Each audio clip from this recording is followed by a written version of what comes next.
podcast, minu avalikud salamõtted jälle siin.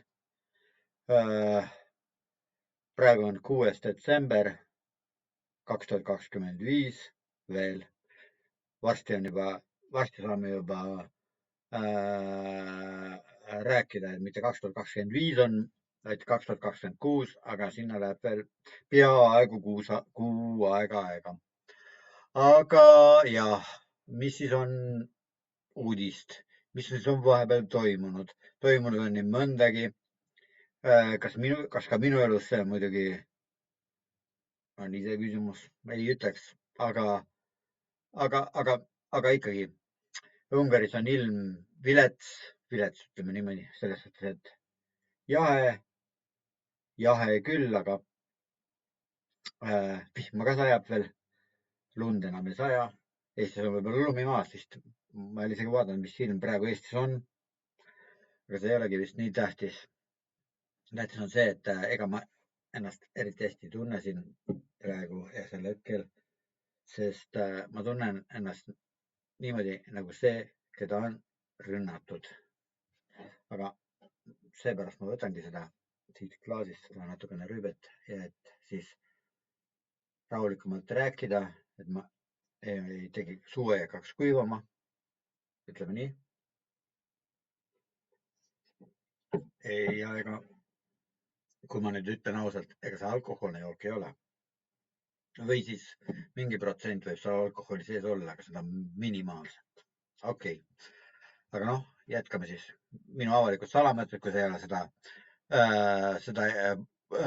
podcasti tellinud veel, siis soovitan sulle tellise ja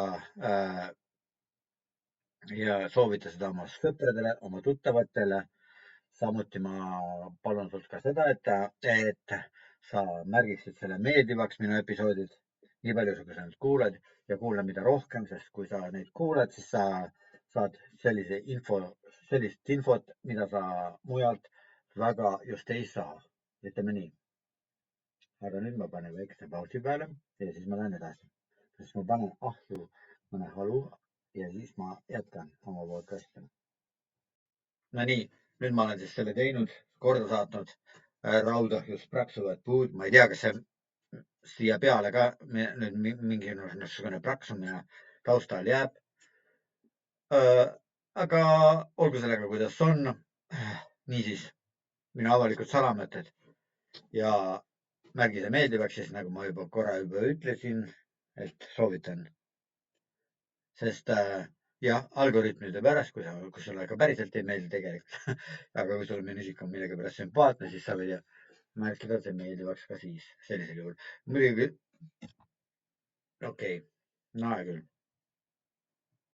Ühesõnaga, mul on vahepeal mingeid mõtteid, et võiks nagu kuidagi teistmoodi teha seda podcasti, teha nagu filmi, siis laadida alla mingisuguseid klippe kuskilt internetist, dubleerida need, panna subtiitrid alla ja siis sa saaksid nagu ise kinnitust sellest, et need allikad, millele ma viitan vahetevahel ja need või mitte allikad, ma ei viita isegi, võib-olla ma ei ole nime järgi ütelnud, et see ja see allikas on nüüd minule siin informatsiooni aluseks, vaid no ma mõtlen niimoodi, et siis sa ise kuuleksid oma kõrvaga ja loeksid sealt teksti all täpses tõlkes muidugi, ma loodan, et mida siis räägitakse, mida siis kuuluks ja siinpool Ungaris, noh, ma elan Ungaris, kui sa ei ole veel senimaani seda tähele pannud ja kui sa ei ole veel senimaani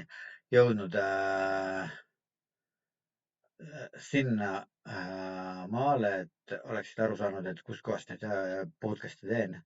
Kus ma seda podcast'i teen, kus kohast need episoodid tulevad ja milliseid allikaid ma kasutan ja siis oleks see väga kasulik. Aga üks asi on see, et tegelikult ma pean kohe juurde lisama, et ma seda sellepärast ei tee praegu veel, vähemalt mitte, sest ma olen tegelikult tehnikaalal üsna võhik.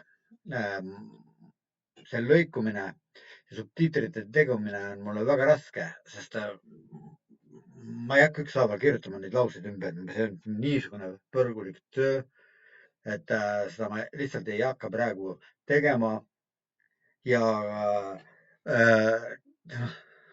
Iseasi, kui keegi mulle saadaks mingisuguse spetsiaalse tarkvara, millega saaks kerge vaevaga subtiitreid alla teha mingisugustele tekstijuppidele, siis ma ise ei oska, mul ei ole seda võimalust, ma peaksin käsitsi tegema, aga ma ei hakka tegema seda. Mul tõesti, see on liiga palju, see on juba liig, mis liig, seda ma ei tee. Nii et kui sulle meeldib see podcast ja sa tahad seda toetada, siis sa võid seda toetada niimoodi, et sa tellid selle kanali. Kui sulle meeldib see podcast ja sa tahad seda toetada, siis sa võid niimoodi tellida, et sa märgid minu episoodid meeldivaks. Ja kui sulle meeldib minu podcast, siis sa võid seda toetada ka niimoodi, et saadad mulle mingi sümboolse rahasumma, aga selleks, et sa saaksid seda teha, sa peaks minuga kontakti isiklikult võtma, sest mul ei ole kuskil, ma ei jaga oma andmeid välja, mul ei ole ka siin niisuguseid andmeid, mida veel sulle jagada, mille peale sa saaksid oma toetusest saata. Aga jah, kui sulle see podcast meeldib ja sa tahad mind toetada, siis sa võid kas või niimoodi teha, et sa annaksid mulle nõuanded, kuidas ma saaksin teha niisuguseid asju nagu dubleerida mingisuguseid videoklippe konkreetseid, kas või Viktor Orbani kõnedega, siis sa näeksid originaalis, et ma ei bluffisin, et kui ma räägin, et Orban on niisuguseid asju ja naasuguseid asju ütelnud või siis Peeter Szijjártó, Ungari välisminister on niisuguseid ja naasuguseid asju rääkinud või niisuguseid asju teinud, niisuguseid asju juhtunud, siis et ma ei bluffi, et ma ei võta seda omast peast, vaid need on nende endi sõnad või siis on mingite ajakirjanike vahendusel jõudnud see tekst siis avalikkuse ette, mida sa saad ära kasutada. Ja kui sa tahad selles mind toetada, siis muidugi sa võid saata mulle kas või niimoodi toetada, et mulle mingisugust software'i saata niimoodi, et ma ei pea selle eest maksma, sest mul ei ole, ma pean tunnistama, et ma ei saa. Mul ei ole mingisuguseid vabu rahasid, mida ma saaksin kulutada selleks, et ma seda podcast'i saaksin paremaks teha, et ma saaksin teha seda usutavamaks, aga ma ei tea. Üks asi on see, et võib-olla sa oled niisuguse maailmavaatega, sa oled niisugused ja sa oled võib-olla sa oled minu isiklik vaenlane, see ka on võimalik, sest ka niisugust asja on, et siis sa ei tahagi, et see podcast paremaks saaks, et sa tahad hoopis seda, et see podcast sitem oleks, vabandust, kehvem, ütleme nii, kehvem oleks. Siis sa muidugi seda ei tee ja ma eeldan siis, et sa ei telli muidugi seda ka ja sa ei märgi seda meeldivaks ja sa ei vaata seda üldse. Aga no nüüd tuli koer sisse ja koer laseb mulle külma õhu sisse, sest ta teeb ukse niimoodi lahti, et mul ei, ja vabandust, üks hetk ja ma panen kinni ukse ja siis ma tulen tagasi. No nii, koer on sisse lastud, rüüpasin ka ühe lonksu kohvi nüüd seekord, sest kohvi on ka kasulik, sest annab energiat ja magama, ega mul ei ole praegu siin magama jääda. See on arvuti ees, siis ma teen seda arvutiga. Ja nüüd siis hakkan teemadest rääkima. Nagu sa oled vahepeal juba kuulnud, kindlasti mõnedest teistest allikatest, et Orban on Moskvast tagasi ja ta tuli vahetult pärast Moskvas käiku esines ta ka Nyíregyháza linnas Ungaris, kus ta siis pidas kõnet rahvale ja rääkis niisuguseid asju, et Venemaa on juba Ukraina sõja võitnud. Et jah,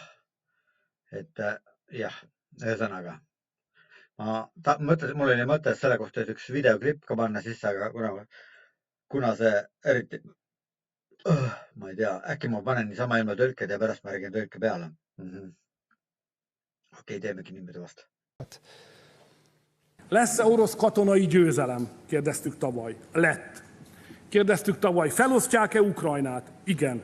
Kína utáni következő realitás, amivel szembenéztek az amerikaiak, az úgy hangzik, hogy Oroszország a háborút megnyerte.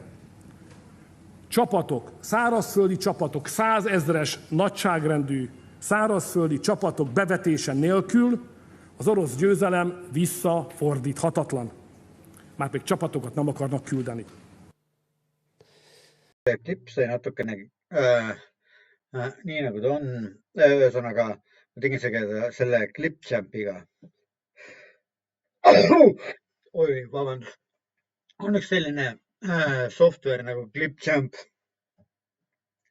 Kui sa asud kasutada internetti, siis sa arvatavasti tead, mis siis see Clipchamp on ja mida sellega kõike teha saab ja sellega, kuigi selleks erilist sellist võimalust ei ole, et sellega siis seda samust, noh, kuidas nüüd öelda, subtiitreid teha, jah. Aga subtiitrite tegemine on seal niimoodi, saab kuidagi nagu seda mingil määral seda organiseerida, et sa siis, et ta teeb kõnetuvastuse ja siis selle kõnetuvastuse sõnad sa muudad lihtsalt ümber eestikeelseks, ungarikeelseks sõnad, sa muudad siis kõnetuvastuse puhul seal kõrval on niisugune kast, kus sa saad seda teha ja muudad selle ümber siis eestikeelseks. No nii. Ja ühesõnaga siis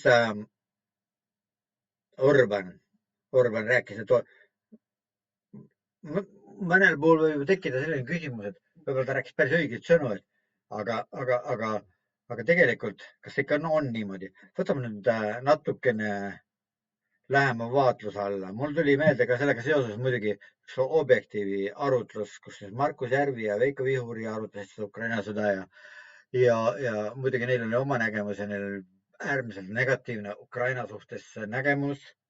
Aga no omajagu tõde oli muidugi ka selles, aga nagu ikka nendes asjades, Ukrainaga seotud asjades, me ei peaks nagu seda asja niimoodi väga vaatama, et väga hukkamõistva pilguga Ukraina peale vaatama.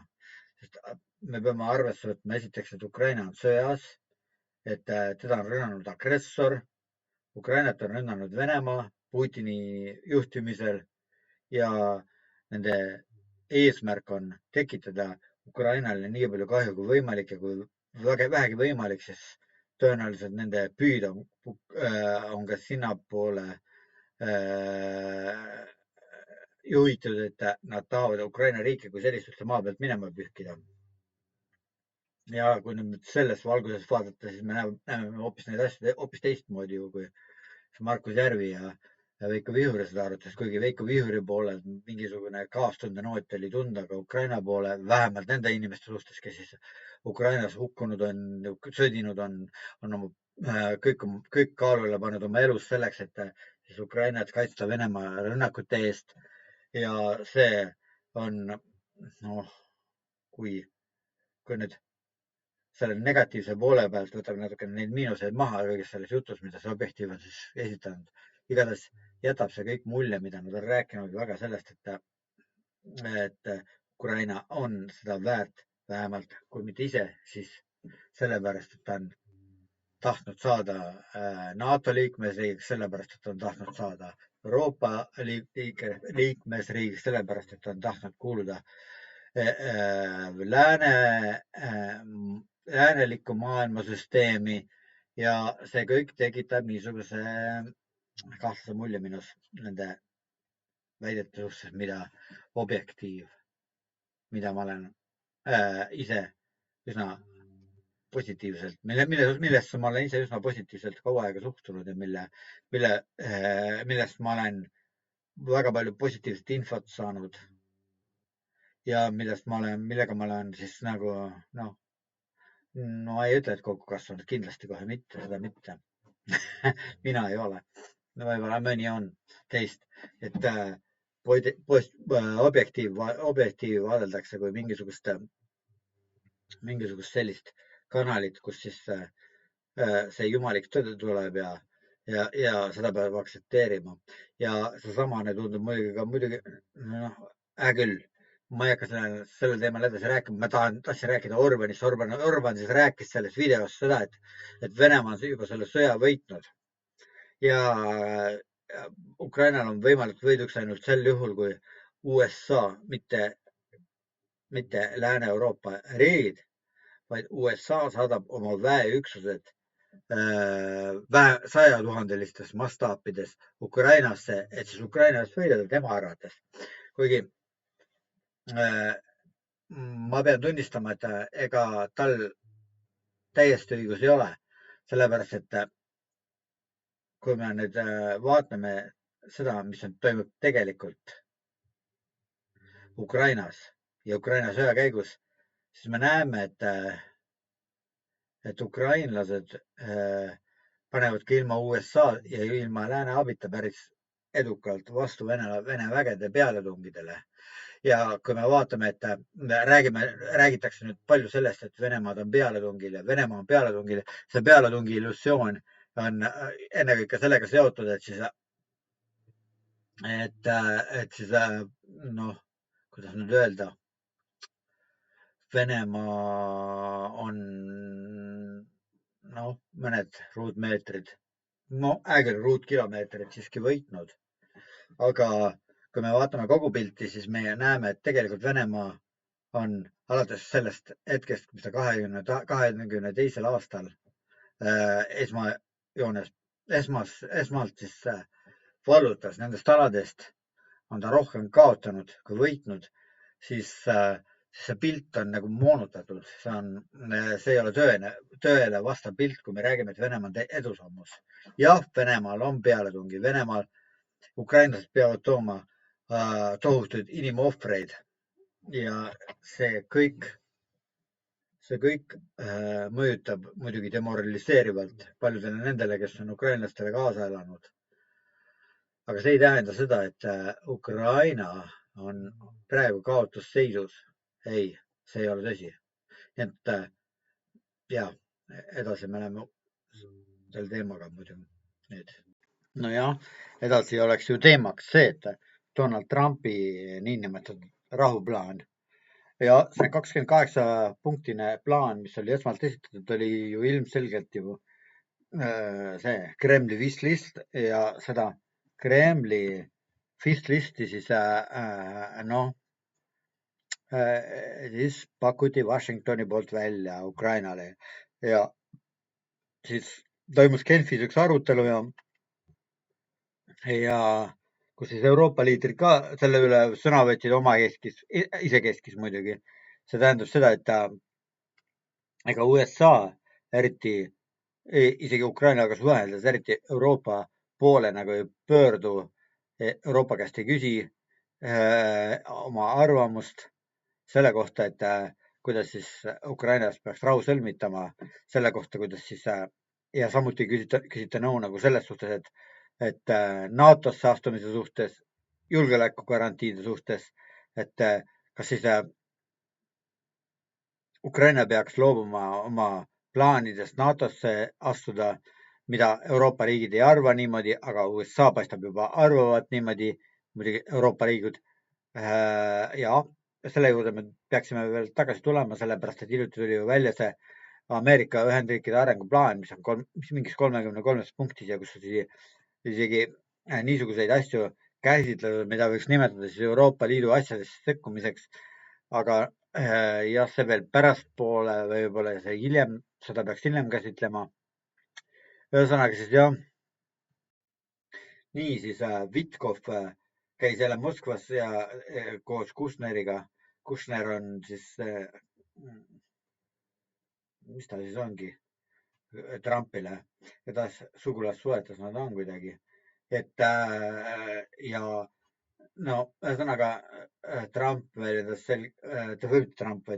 Putin väljendas selget arvamust selle plaani kohta, mis oli esialgsest plaanist 88 punktist 19-le redutseeritud Euroopa Liidu poolt Genfis ja ta arvas üsna ühemõtteliselt, et selline asi küll nüüd ei lähe läbi, see küll ei kõlba, mida nad tahavad läbi viia Euroopas siin ja no kõige juurde ole nüüd rahulik, ma jõuan ka sinnamaale välja, et sa kindlasti tead ja sul on kindlasti küsimusi tekitanud Putini väljaütlemine selle kohta võimaliku sõja kohta Euroopaga ja samuti muidugi see samune 33-punktine siis Trumpi plaan, mis tahab siis Euroopa Liidule dikteerida, kuidas ta oma välispoliitikat peab ajama, mitte välispoliitikat, et sisepoliitikat ütleme isegi niimoodi, et teatavate nende parteide toetamine, kes siis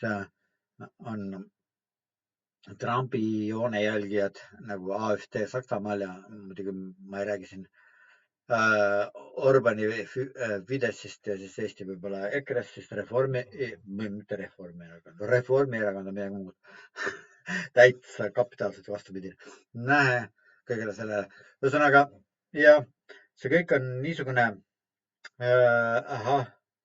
asi, et jätab mulje, et siin maailmas käärib midagi, toimub midagi niisugust, kus siis erinevaid osapooli püütakse mõjutada niisugusel viisil, et nagu nad ilmselt ei sooviks.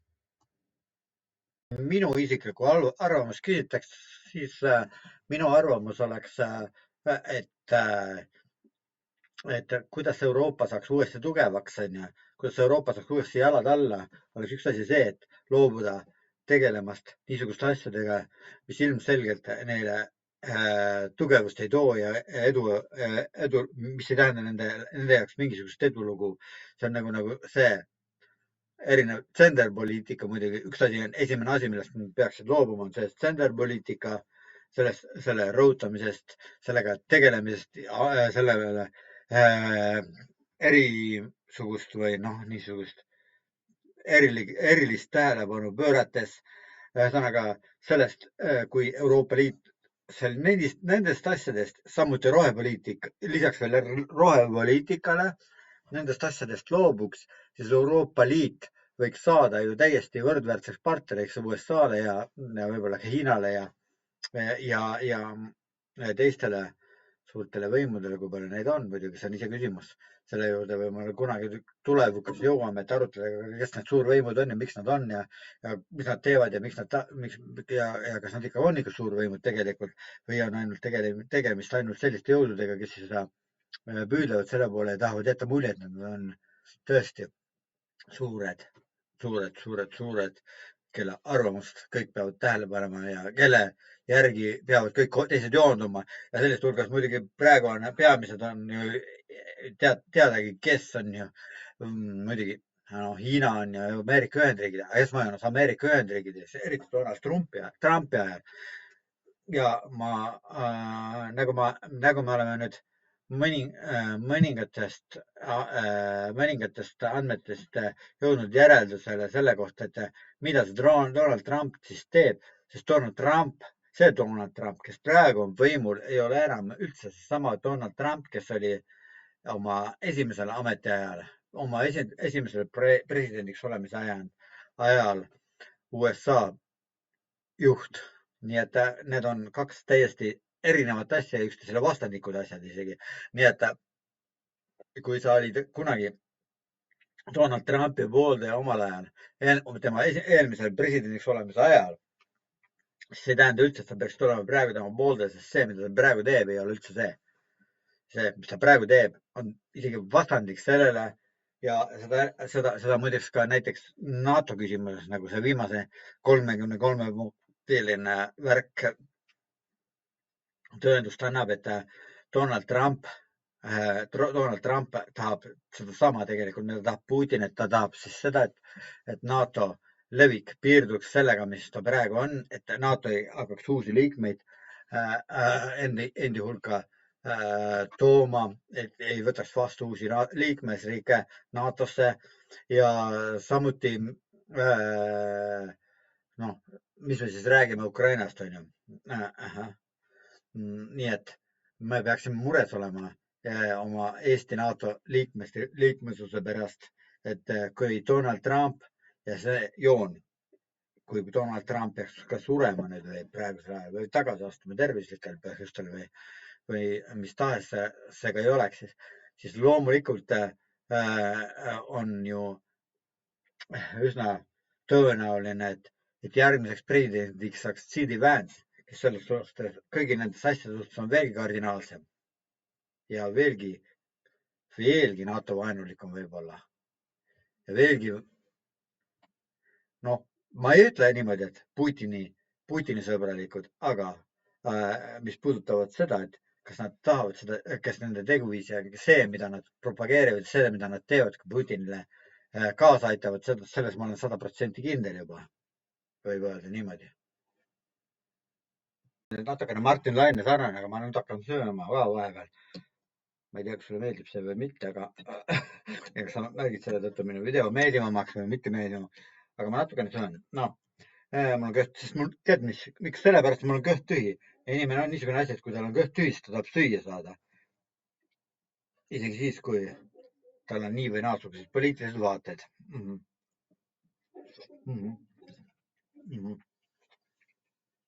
Ühesõnaga, selles ei ole mul mitte mingisugust kahtlust, et siis, et Trump aitab Putinile kaasa paljuski. Nii et kas sa, kui sa natukene mõtelda oskad ja natuke dialekti ikka on muidugi niisugune kunst, et seda propageerisid marksistid-leninistid eriliselt, et ta on niisugune maailma nägemise viis, et materialistlik või dialektiline materialism oli selline õppeaine, mida ülikoolis pidid õppima kõrvuti teadusliku kommunismiga, nõukogude ajal ma mõtlen, kõrvuti teadusliku kommunismiga muidugi ja siis NLKP ajalugu oli esimene asi muidugi, mida pidi õppima.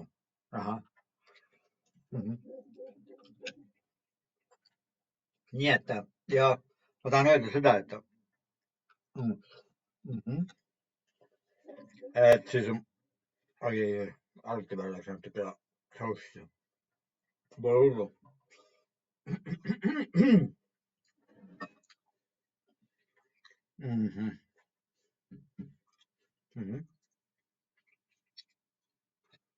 Ühesõnaga siis, jah,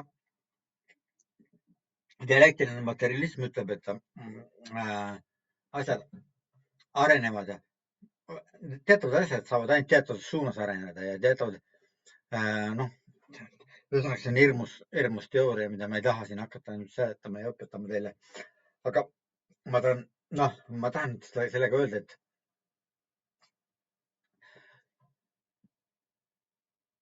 see, mis tulemas on, see tuleneb sellest, mis oli. Ühesõnaga see, mis on ja see, mis saab olema, see tuleneb sellest, mis oli. Ühesõnaga, ma ei taha sulle üldse seda seletada, et nagu seda teevad mõned Eesti avaliku elu sõgelased, et lähtuvalt sellest, et see, mis oli, see saab põhjustama selle, mis tuleb. Et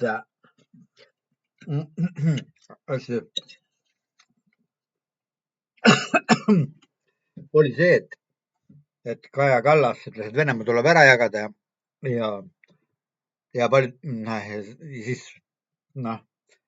paljud ütlevad niimoodi, et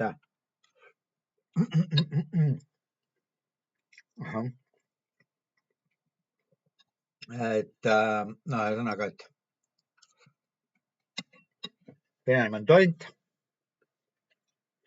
tuleb seina pealt ära öelda. Kui see, ma saan kõhu täis on, siis mul on kõht tühi.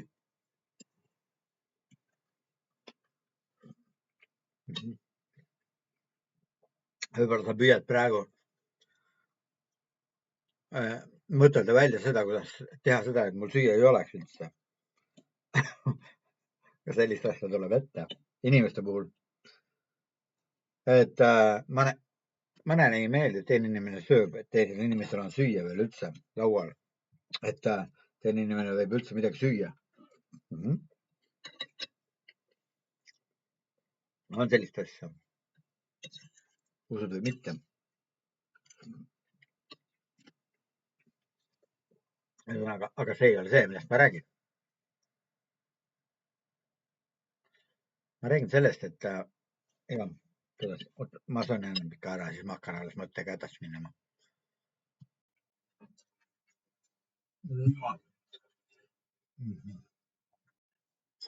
Ja, kas te usute kummitustesse? Mina usun küll, mind kummitab keegi.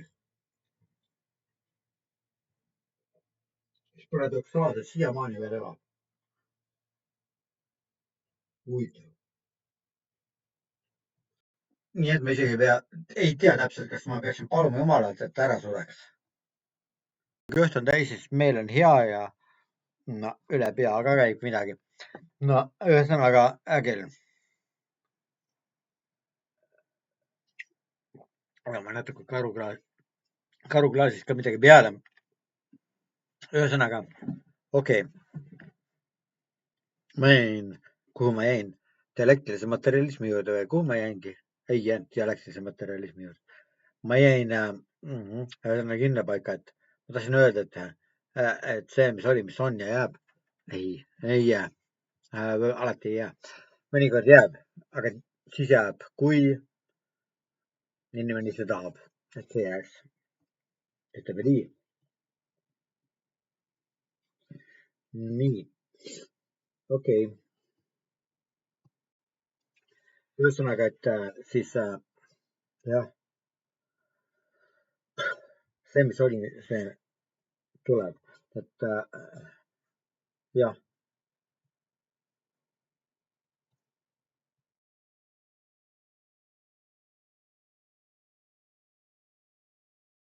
Kokkuvõttes tasuks märkida, et dialektilise materialismiga ei ole seal küll mitte midagi pistmist. selles, et inimene tahab süüa ka vahepeal ja et süüa saada, selleks peab olema sul natuke raha või siis peab olema vahendeid, millest süüa teha ja mida süüa ühesõnaga. Aga see selleks kõik.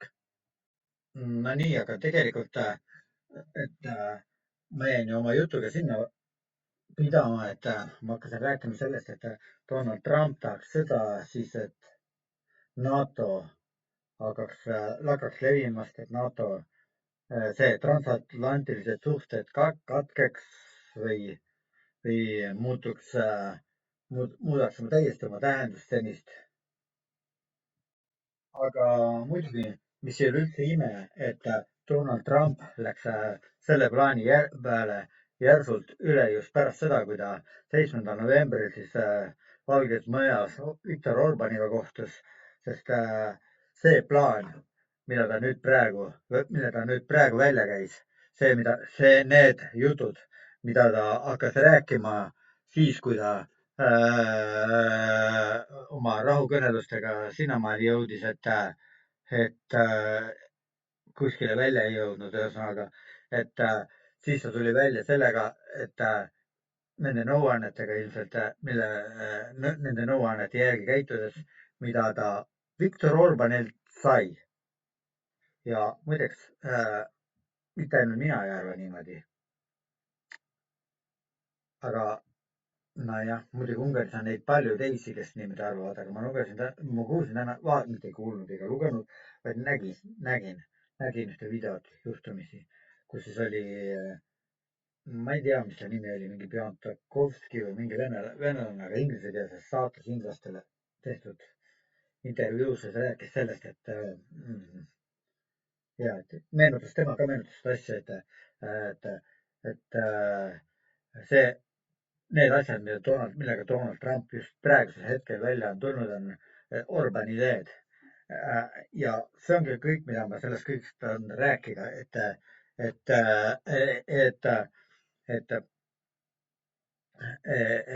nüüd selle mehega seoses, kes nüüd rääkis seda seal Pjantakovski või mis ta oli selles inglisekeelses saates. Aga põhimõte on selles, et kuhu ma tahan välja jõuda, ongi see, et mida ma ammu juba olen rääkinud ja mida sa ei ole uskunud ilmselt. ma olen ühe tähele pannud Eesti sotsiaalmeedias selliseid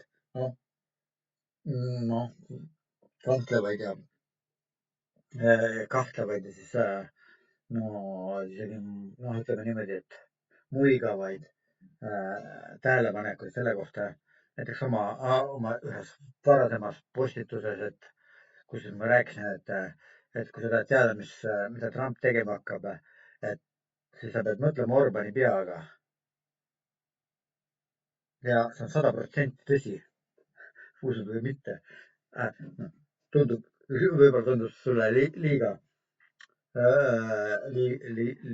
liiga lihtne või ma ei tea, mis ta tundus liiga triviaalne, ütleme niimoodi, järeldada. Tegelikult see ei ole. Trump väga järgib Orbani mõttekäiku ja, ja sellist tähelepanekut ei peaks kõrvale jätma minu meelest. Eriti meilt Eesti poolt vaadatuna, sest kui meid Eestis huvitab see, mis on meie saatus, siis võib-olla see kõik saab meie saatust muutma, kui enne ei juhtu midagi, sest praegu me oleme niisuguses ajajärgus, kus miski ei ole päris kindel. On olemas niisugused märgid õhus, et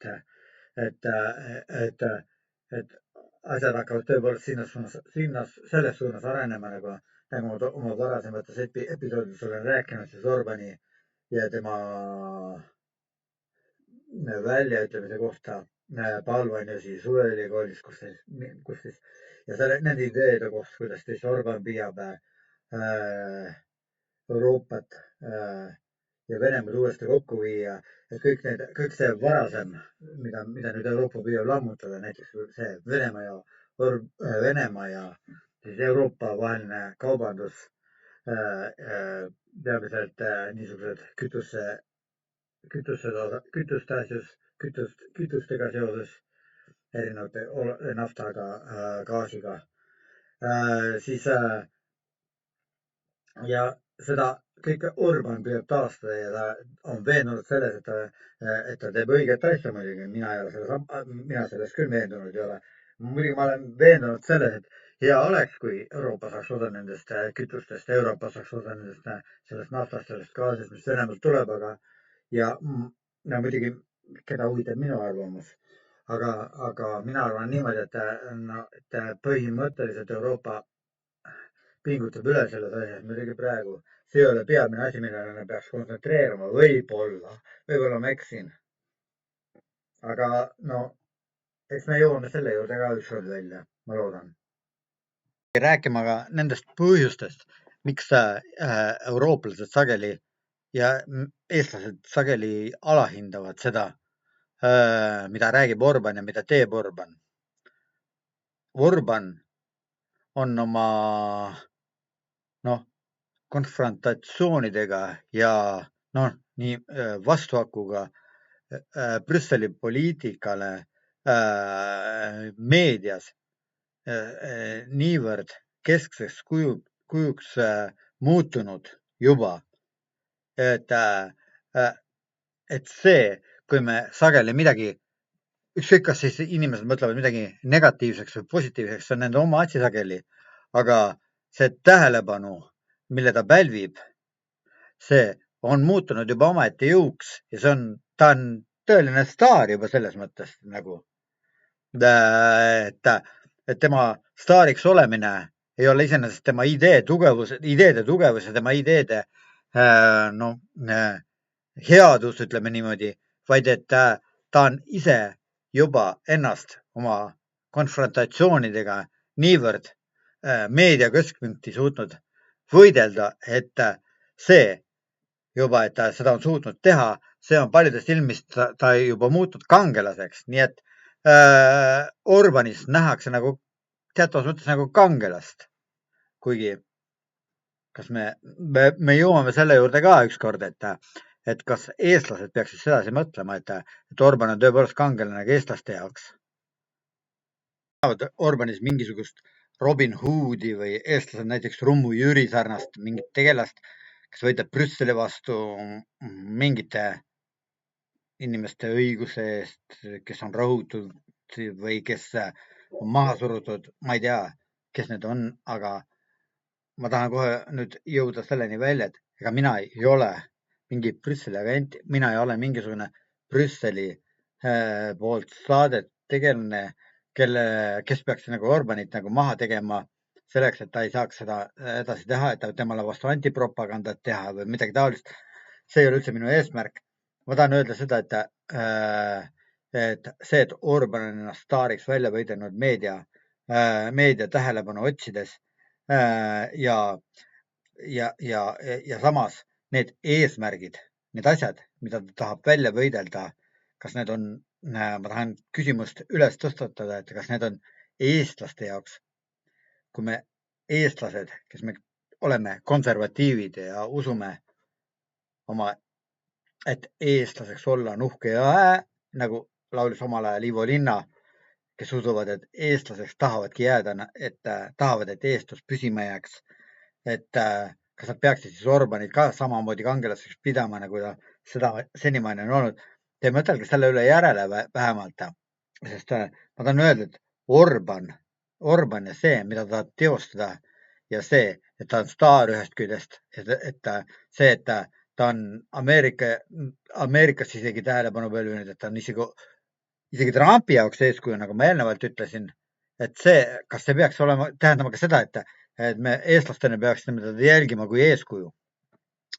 Nii et selle üle peaks igaüks, ma arvan, mõtlema ja kui seda veel teinud ei ole, siis ta peaks tõsiselt mõtlema ja järele kaaluma need eesmärgid, need asjad, mis tulevad Orbani kaudu. Praegu on näha, mis tulevad Trumpilt või Orbanilt Trumpi kaudu, ütleme niimoodi. See on õigem väljendus, et mis tulevad Orbanilt Trumpi kaudu meie maailmale, meie Eesti maailmale, mitte Ruski Mir, mitte see America First, Estonia First oleks meile õigem võib-olla. Estonia First, kui me mõtleme, et Estonia First, Eesti esmajoonest Eesti, siis kas me tahame seda, et mida need Orbani ideed tekitavad, et ainult ei tekita, lihtsalt nad ongi seda. See tähendab, et nad on mingid tekitajad, nad on mingid põhjus, nad on mingi nagu batsill või ma ei tea, või mingi tõukejõud ja siis need on kõrvalmõju on see, et meile tuleb mingisugune Ruski Mir tahab meid lõpuks üle võtta. Sellepärast, et me oleme liiga väike, me oleme liiga vääritud selleks, me oleme liiga pisikesed, me oleme liiga tähtsusetud ühesõnaga eestlastena. No ühesõnaga see kõik võib lähimal ajal juhtuma hakata, kui need ideed hakkavad ennast teostama. Et kas see on kõik tõsi, mida ma nüüd praegu siin räägin või? Aga sa vaata, kui sa usud evangeeliumi sõnu ja sa usud piiblit, siis sa näed, et siis sa oled teadlik sellest, mida ütles Jeesus, et puud tuntakse tema villedest. Ja no, ma ei ütle, et midagi lõplikult oleks juba selge. Ja kõigest neist asjadest oleks selge pilt juba minu jaoks. Aga oota. Ja milliseid vilju siis me näeme praegu? Sa märkad, et võib-olla sul on kahtlused sellepärast, et sa näed väga erinevaid selliseid vilju. Et need asjad nagu kuidagi niimoodi mõjuvad, et vaatad, kuidas Donald Trump käitub. Donald Trump käitub niimoodi, et nagu väidetavalt, et ta on nagu see ärimees, tema ei ole üldse poliitik. Ja kui ta poliitikasse on sattunud, see on juba nüüd üks iseküsimus. Ja kas üks ärimees peaks saama poliitikuks üldse? Sest kui me nüüd poliitilise eesmärgi, ühe rahva poliitilisi eesmärke vaatame ja vaatame ärimaailma eesmärke, siis poliitilised eesmärgid ja ärilised eesmärgid sageli üldsegi mitte kattuvad. Ühe rahvuse püsima jäämine näiteks selle esmajärjekorras see tähtis, et kuivõrd suur on tema sissetulek või kui palju tal raha on, kui rikkaks on saanud see riik või kui rikkaks on saanud selle riigi institutsioonid, ütleme niimoodi, sest sageli on niimoodi, et institutsioonid võivad küll olla rikkaks saanud, aga see ei tähenda seda, et rahvas on rikas. Nii et, aga noh, meil ei ole eesmärk ka see, et kui me täiesti avameelselt räägime, et me ei peaks ka jälgima seda, et rahvas peaks olema rikas ilmtingimata. Muidugi, mida jõukam rahvas, seda parem meile on loomulikult. seda ei vaidle, selle vastu vist ei vaidle keegi või vaidleb mõni vastu, ma ei tea. Aga ühesõnaga jah, poliitik ja ärimees on kaks erinevat asja. Eelöeldu taustal peaks kohe nagu juurde lisama, et ega vist Donald Trump ei oleks kõige õigem mees sellel kohal, et rahu sõlmida Ukraina ja siis Venemaa vahel. Miks? Sellepärast, et ta on ärimees. Tal on täitsa, venelased ütlevad, et inetu sõnaga, talle kõik pohhui, vabandust. See ühe rahva poliitilised soovid, väikstama rahva poliitilised soovid olla iseseisev ja olla sõltumatu teistest suurematest rahvastest.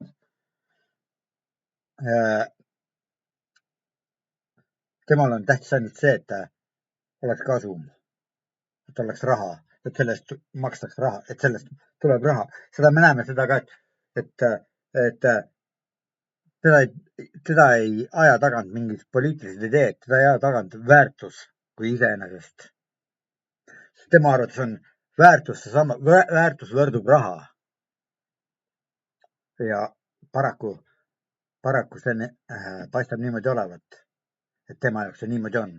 Ma ei mõtle seda, et paraku, et ma ei taha selleks seda öelda, et paraku ma mõtlengi niimoodi, et see niimoodi ongi.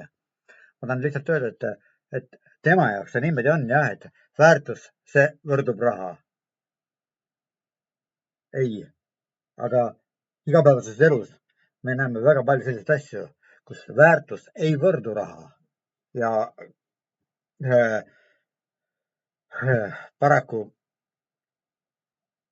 niisugused mõtted. Ma mõtlen, et Eestis on praegu, ma olen tähele pannud seda, et just nendes liberaalsetes ja neoliberaalsetes ringkondades, see, mis ei ole EKRE, see, mis ei ole konservatiivid, nendes on tegelikult Trumpi ideed väga populaarsed, paistavad olevat.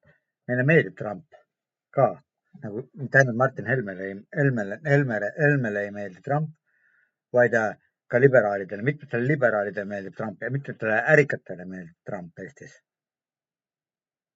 Sest Trump esindab selliseid ideesid, et raha eest saab kõike. Raha eest saab osta kõike, raha eest saab osta vabadust, raha eest saab osta poliitilist mõjuvõimu, raha eest saab osta kõike. Ja selle kõige taustal nüüd, enne kui ma lähen edasi selle teema juurde, et Ukrainas on ilmsiks tulnud korruptsioon ja kui ma nüüd alguses mainisin seda Objektiivi kanalit, kes just ühe selle oma saate tegelikult, saates selles, mida ma mainisin alguses, oma episoodi alguses, kus nad siis räägivad sellest, et Markus Järvi ja siis Vello Vihuri räägivad sellest, et korruptsioon, jah. Markus Järvi jõudis kohe nii kategoorilisele järeldusele, et tema enam ei anna Objektiivi vaatajatele seda oma kontot edasi, ei edasta neile, ei muuda nähtavaks seda kontot, mis on Objektiivi kui toimetuse konto ja siis ühesõnaga, et seda sellepärast, et nad võtavad sealt väga palju raha maha, ühesõnaga, ma ei tea, kas kolmandiku või kui palju nad võtavad sealt raha maha ja selle raha siis rahastus suure osa saadavad Ukrainale, kus on korruptsioon, kus see läheb niisugustele korruptantidele nagu need viimased Ukrainaga seotud korruptandid olid siis nagu mainitud isegi selles Objektiivi episoodis ka, et ja Jermakki oli mainitud isegi ja kes siis tagasi astus. Muidugi ukrainlased on ise suhteliselt uhked selle üle, et neil valitseb seadus selle tõttu, et Jermakk tagasi astus. Jermakil tehti edaspidine ametis olemise aeg võimatuks sellepärast, et ta oli seotud nagu korruptsiooniga. Et ta oli nagu jah, mis selle mehe nimi oligi, kes oli peamine tegelane, kes siis Iisraeli põgenes. Ja nendest ma ei räägi. Ja muidugi selles samas Objektiivi saates rääkides tuleb kohe ka välja ka see, et jah, mitte ainult venelased, vaid ka meie oma Eesti need konservatiivid toovad kohe erilise innuga esile just erilise heameelega esile just neid asju, mis siis Ukraina korruptsiooni ja muud pahelisust paljastavad. Ma ei tahaks sellest nagu väga pikalt rääkida, aga millegipärast see on nii. No ma ei tea. Ma näen ise selles hoopis teises valguses natukene. Ja võib-olla miks ja sa mõtled kohe, et miks ja ma ise ka mõtlen vahest miks, aga ma mõtlen seda, et võib-olla seda sellepärast, et siis need samused korruptsiooni nähtused, mis Ukrainas on, paraku need on kõikjal maailmas olemas. Need kõik igal pool maailmas tuleb ette ja Eestis tuleb ka ette muidugi. Ma ei tea, kui palju, aga ma ei oska öelda. Ma ei jälgi neid asju, ma ei ole nendes finantsasjades ja niisuguses korruptsiooni, eriti ärilistest aspektidest vaadatuna ja finantsasjadest vaadatuna nende asjade suurem spetsialist. Ja ma ei püüagi seda olla ja ma ei püüa seda varjatagi, aga mul on niisugune tunne, et just see on põhjus, miks näiteks ma olen ise ka tundnud, et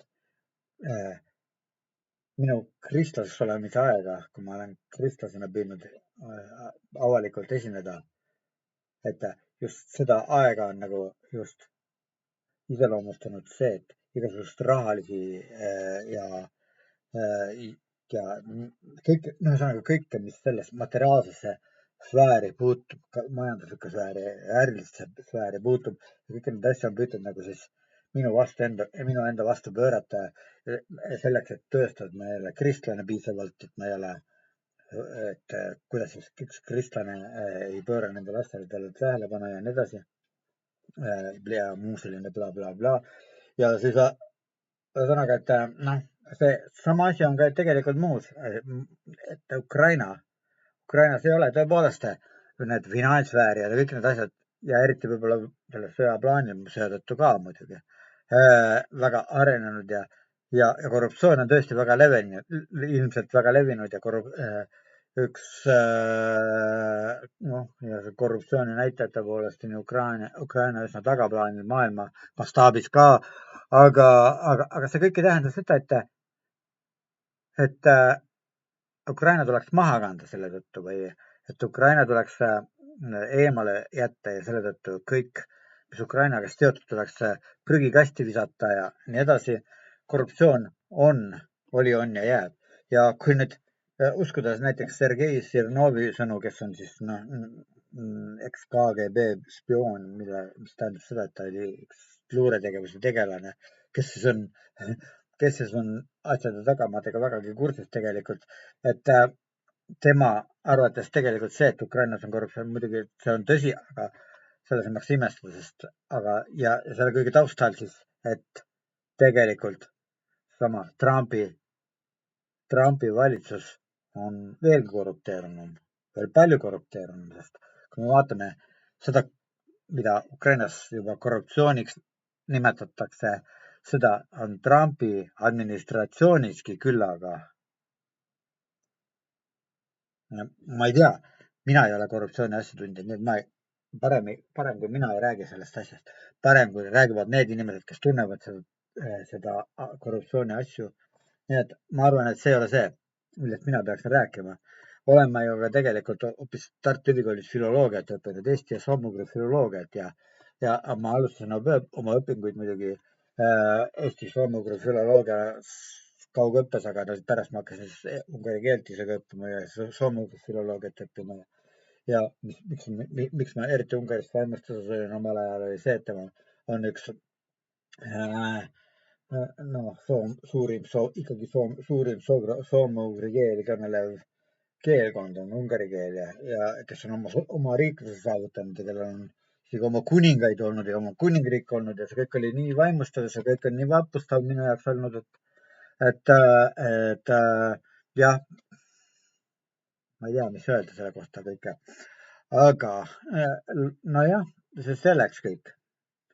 Nüüd, kui ma Ungaris olen mõnda aega elanud juba ja üsna lühikest aega pärast seda juba taipasin ma peagi, et ungarlased ise meist ei ole üldsegi nii vaimustatud sellest, et meie oleme nende sugulased ja isegi neil on häbi selle pärast, kui me neile öeldame ja nad ütlevad isegi seda, et see on vale kõik, et me ei ole nende sugulased, me ise pakume ennast sugulasteks ja see kõik on, kui ma ütlen ausalt, siis on niisuguseid inimesi ka, kes ütlevad, et see on kõik juudi vabamüürlaste vandenõu